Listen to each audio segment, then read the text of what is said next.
Heart of the ocean episode 134। प्रशांत का खौफनाक गुस्सा और कॉलेज का सीक्रेट। जंगल वाला घर।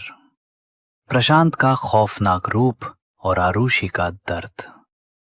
जंगल वाले घर के डाइनिंग हॉल में आरुषि डाइनिंग टेबल पर सजे हुए नाश्ते को फटी आंखों से देख रही थी, जो दिखने में बहुत ही लजीज और टेस्टी लग रहा था। वो शुद्ध इंडियन ब्रेकफास्ट था जिसे आरुषि ने काफी लंबे समय से मिस किया था। उपमा, पोहा, पराठे, हर तरह की वैरायटी वहां मौजूद थी। आरुषि ने अपने ठीक सामने बैठे उस बेहद हैंडसम इंसान को देखा जिसने बिना किसी की मदद लिए अकेले अपने हाथों से इतना सारा खाना तैयार किया था।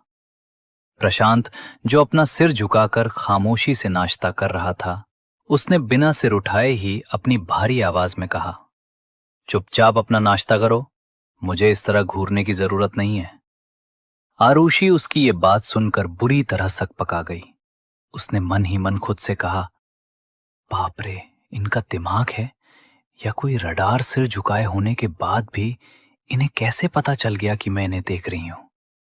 प्रशांत ने उसकी चोरी पकड़ते हुए दोबारा कड़क आवाज में कहा, मैंने कहा ना, मैं सब देख सकता हूं।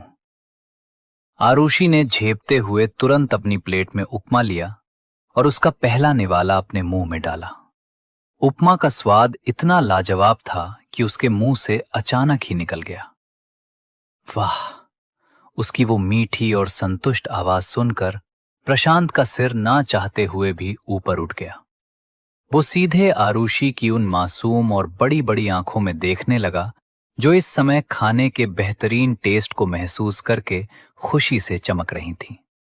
प्रशांत को खुद नहीं पता था कि क्यों, पर जब आरुषि ने उसके बनाए खाने को इतनी शिद्दत और खुशी से खाया तो वो अपने सीने के अंदर एक अजीब सी अनजानी खुशी महसूस कर रहा था। आरुषि बिना किसी औपचारिकता के एक एक करके सारी डिशेस का स्वाद ले रही थी।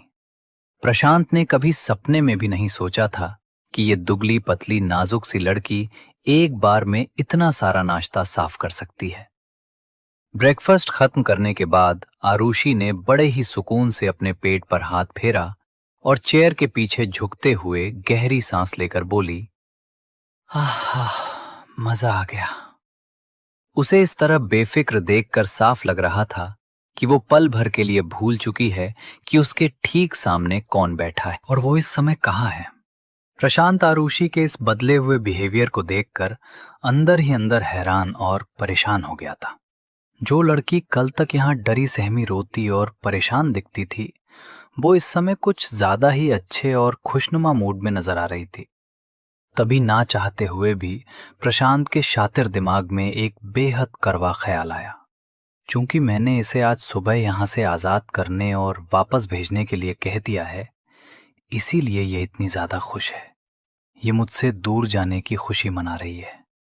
ये ख्याल दिमाग में आते ही प्रशांत का पूरा शरीर गुस्से से कांप उठा और उसकी मुट्ठी कस गई। उसने बिना सोचे समझे पूरे जोर से अपना मजबूत हाथ टेबल पर पटका। झटका इतना तेज था कि टेबल के किनारे रखी कांच की एक महंगी प्लेट सीधे नीचे संगमरमर के फर्श पर गिरकर चकनाचूर हो गई। आरुषि ने डर के मारे कांपते हुए प्रशांत की तरफ देखा, जिसका चेहरा इस समय किसी नर्क के राजा जैसा भयानक और खौफनाक दिख रहा था। आरुषि ने हकलाते हुए पूछा, आपको अचानक क्या हुआ? प्रशांत ने गुस्से से पूरी तरह लाल हो चुकी अपनी आंखों से आरुषि को घूरा। उसने आगे बढ़कर झटके से आरुषि का नाजुक चेहरा अपने मजबूत हाथों की गिरफ्त में लिया और दहाड़ते हुए कहने लगा, तो तुम इतनी खुश इसीलिए हो ना, क्योंकि तुम यहां से हमेशा के लिए जाने वाली हो। तुम मुझे अकेले छोड़कर चली जाओगी, इसीलिए ये खुशी है ना? तो ठीक है, चली जाओ तुम भी। मुझे किसी की कोई जरूरत नहीं है, कोई परवाह नहीं है मुझे। ये कहते हुए उसने नफरत और गुस्से में आरुषि को पीछे की तरफ एक तेज धक्का दिया और खुद पैर पटकता हुआ गुस्से में अपने ऊपर के कमरे में चला गया। आरुषि, जो अपनी कुर्सी के साथ पीछे की तरफ गिरते गिरते बची थी, उसने किसी तरह खुद को संभाला। वो पूरी तरह सदमे और खौफ में प्रशांत के कमरे के बंद दरवाजे को ताक रही थी। तभी उसे होश आया कि वो सचमुच कल इस जगह को छोड़कर हमेशा के लिए जाने वाली है। उसने उदास होकर खुद से पूछा, क्या वो सिर्फ इसलिए मुझसे इतना गुस्सा हो गए क्योंकि मैं यहां से जा रही हूं? पर पर वो भला क्यों गुस्सा होंगे? ये सोचते ही आरुषि की आंखों के सामने प्रशांत के साथ बिताए वो सारे पुराने दिन एक एक करके घूमने लगे। वो इंसान जो हमेशा रौब से कहता था कि मैं तुम्हें पैसों से खरीद कर लाया हूं। उसने आज तक कभी भी उसके साथ कोई बदतमीजी या बुरा बर्ताव नहीं किया था। यहां तक कि वो तो उसे घर का कोई छोटा काम भी छूने नहीं देता था। आरुषि बहुत अच्छे से जानती था कि प्रशांत के उसके ऊपर और उसके परिवार पर कितने बड़े बड़े एहसान हैं। आज अगर उसकी मां का सफल ऑपरेशन हुआ है और वो जिंदा हैं, तो सिर्फ प्रशांत की वजह से। उसके पापा पहले जिस छोटे से किराए के मकान में रहने को मजबूर थे, उसकी बजाय वे अब वापस अपने पुराने आलीशान घर में शिफ्ट हो चुके थे, क्योंकि प्रशांत ने गुंडों से लड़कर उन्हें वो घर वापस दिलवाया था। ये सारी बातें उसे खुद उसके पापा ने फोन पर बताई थी, और ये भी कि कोई अनजान शख्स उन्हें हर महीने बहुत सारे पैसे देने आता है, ये कहकर कि आरुषि की शहर में एक बहुत बड़ी कंपनी में बहुत अच्छी नौकरी लग गई है और ये उसी की सैलरी का हिस्सा है जो वो अपनी फैमिली को भेज रही है।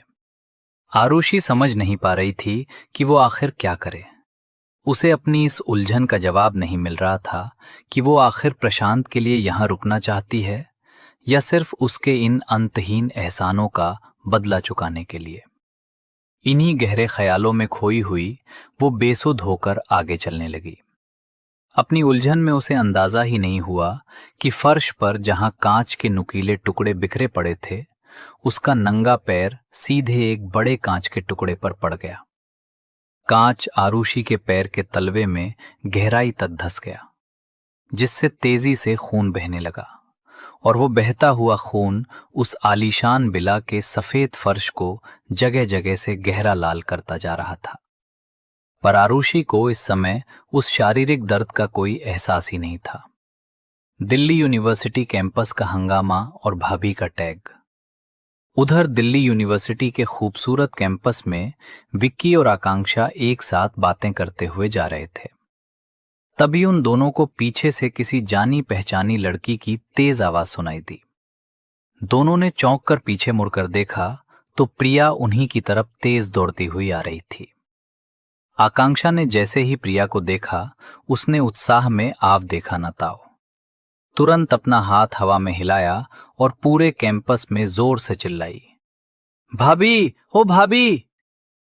आकांक्षा की ये तेज आवाज सुनकर वहां आसपास से गुजर रहे कई कॉलेज स्टूडेंट्स चौंक कर रुक गए और अजीब नजरों से पहले आकांक्षा को देखने लगे और फिर उस तरफ देखने लगे जहां वो भाभी कहकर आवाज लगा रही थी।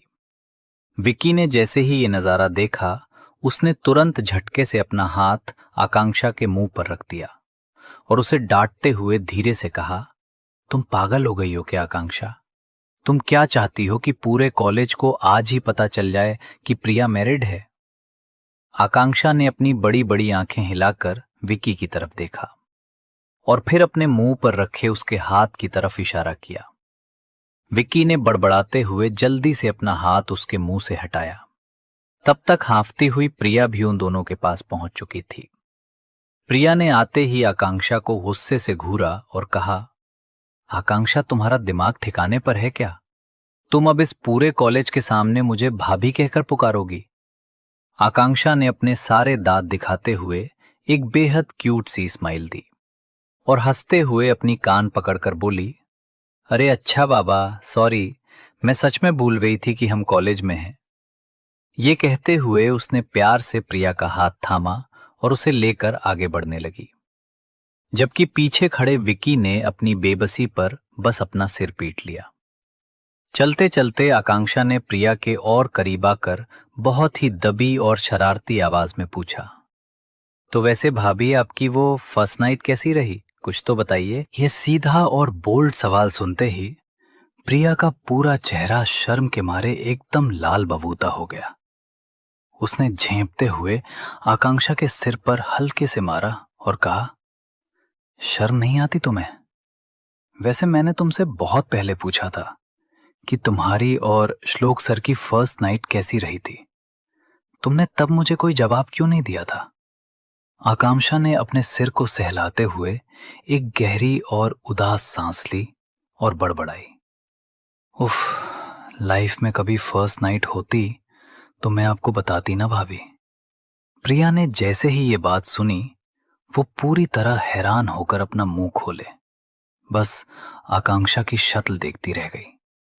उस बेहद रोमांटिक और लवली कपल को देखते हुए प्रिया ने कभी सपने में भी नहीं सोचा था कि वे दोनों अपनी रिलेशनशिप में इस मामले में इतने पीछे होंगे। प्रिया ने अविश्वास से कहा, तुम मुझसे झूठ बोल रही हो आकांक्षा।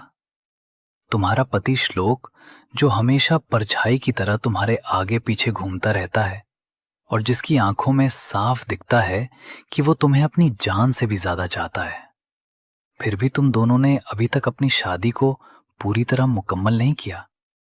मैं मान ही नहीं सकती।